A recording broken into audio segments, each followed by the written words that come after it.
You shall love your neighbor. Matthew 5, verse 43. Love your neighbor.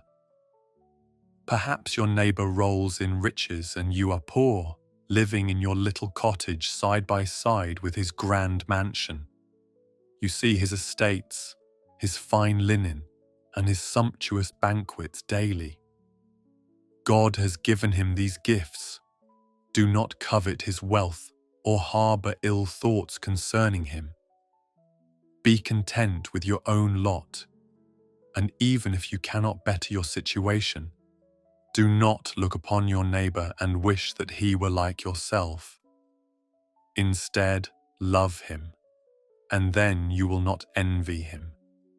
Perhaps, on the other hand, you are rich and near you reside the poor.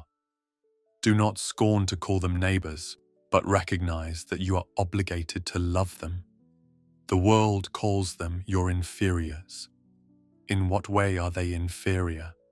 They are far more your equals than are your inferiors, for he has made from one blood every nation of men to dwell on all the face of the earth.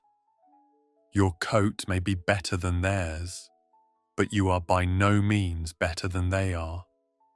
They are people, and what are you more than that?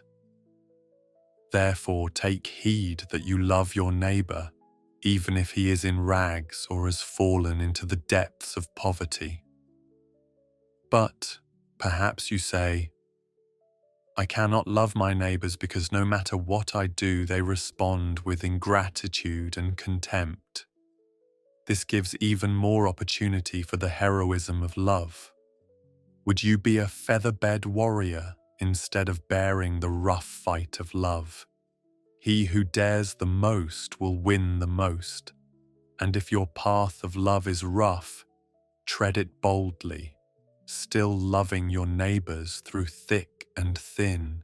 Heap coals of fire on their heads, and if they are hard to please, do not seek to please them, but to please your master.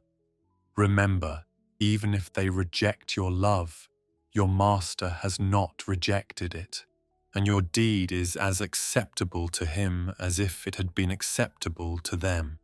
Love your neighbor, for in doing so you follow the footsteps of Christ. Amen.